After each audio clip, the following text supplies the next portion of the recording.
Welcome back. Today we're diving into Joshua chapters 1 through 4. A huge transition narrative, new leader, new land, and a river in flood. It opens with loss. Moses is dead. Then a call to rise and go.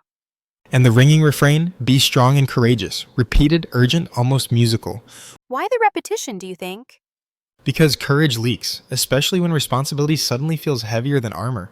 The promise pairs courage with presence. I will be with you. And also with obedience, don't turn right or left from the law. It's striking. Meditate day and night, then you'll prosper and succeed. Not a pep talk about tactics, but about attentiveness and alignment. In modern terms, it's like recalibrating your inner compass twice daily. Exactly. Success flows from dwelling in words, not just wielding swords. Then there's a logistical note. Prepare food, 3 days to cross. Practical faith, pack lunch before you part a river. I love that. Vision doesn't cancel packing lists. Also, Joshua calls Reuben, Gad, and half Manasseh to help. They already had land east, yet must fight for their brothers. A picture of shared inheritance, no rest until all have rest. Their response is loyal, and they echo the courage refrain. Community affirmation strengthens Joshua, but it also sets accountability boundaries. Then chapter 2 pivots. Spies to Jericho, and Rahab enters the story. A complicated hero, named as a prostitute, yet full of shrewd courage. She hides them, misdirects the king's men, and makes a plea. Her confession is stunning. Your God is God in heaven and earth. That line compresses a theological earthquake into one rooftop conversation. And fear melts the city's heart, but faith ignites in Rahab's. Ethically, people stumble over her lie. What do you do with that? The text centers her allegiance, protecting God's purposes at great personal risk. Right, and covenantal mercy follows. Our life for yours, if you keep silent. The scarlet cord becomes both signal and symbol, visibility of faith. And her request is communal. Save my father's house, my whole family. Salvation isn't solitary here. It gathers households under one roof. Notice the conditions. Stay inside. Don't break the oath by speaking. Protection requires boundary keeping. Step outside. The blood is on your head. It's sober language. Refuge is real, but so is responsibility.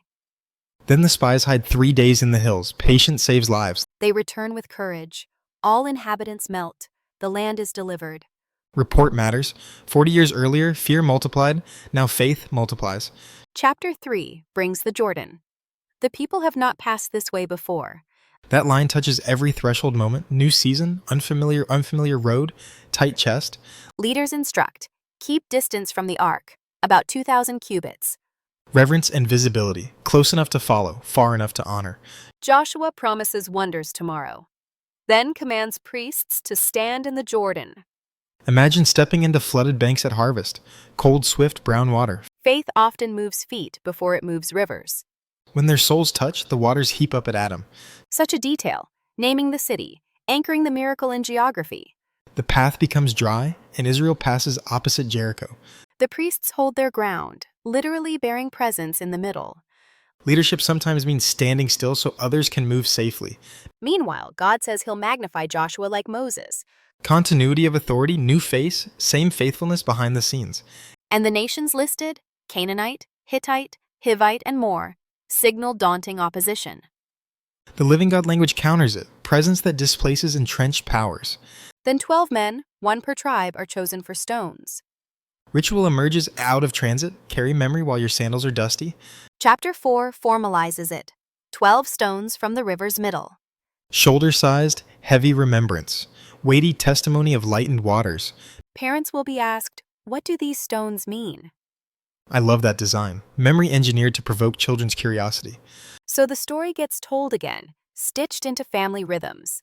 They set a second set of stones in the riverbed. That's fascinating. 1 memorial visible in Gilgal, 1 hidden underwater. Some memories we display, others we consecrate in places we passed. Which do you need today? Public reminders or private altars? Maybe both.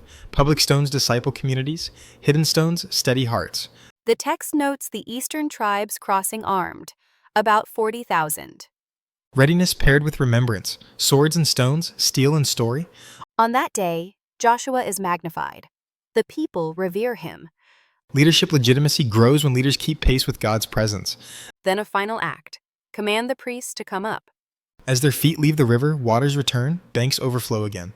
The miracle ends as naturally as it began, on divine timing. They camp at Gilgal on the 10th of the first month. That calendaring matters. Passover season echoes Exodus, now replayed in Jordan. The narrative deliberately rhymes. Red Sea, then Jordan, Simten Jordan, same faithful hand. The conclusion is global, that all peoples may know the Lord's might. And internal, that you may fear the Lord forever. External witness and internal reverence. Outward testimony and inward transformation. Let's talk application. Where are people facing their Jordan and flood? Career change, a diagnosis, a first day after grief's winter. The refrain still speaks. Be strong and courageous, I am with you. Courage isn't bravado, it's borrowed steadiness from a present God. And it's nourished by meditation, mouths rehearsing truth day and night. What's a simple way to practice that? One verse at breakfast, one at dusk, spoken aloud slowly. Carry a stone, too. Some tangible prompt to remember grace. A small journal, a bracelet, a photo, markers that invite questions. And communal responsibility? Reuben and Gad challenge our individualism. Help your brothers cross before you settle into your comfort. Rahab invites us to risky hospitality, protecting life at personal cost. And the Scarlet cord? Maybe it's our public allegiance, not hidden. One more thought. The priests stood till everyone crossed. Leaders, stay in the river until the last foot is dry. That includes the slow walkers, the fearful, the doubters at the edge. Exactly. Presence holds the middle while promises carry the crowd. Thresholds can't be rushed, but they can be marked with meaning. So set stones where you see rivers part, even small ones. And tell the story, especially to those who didn't see it. Because memory, like courage, leaks if not refilled with testimony. Final question. What Jordan do you face and who needs your help? And what stone will you carry from it so you remember? May your steps touch water, your heart here be strong, and go. And may your camp at Gilgal become a classroom of faithful memory. That's our walk through Joshua 1-4 today. Until next time, keep your courage anchored and your stories ready. God bless.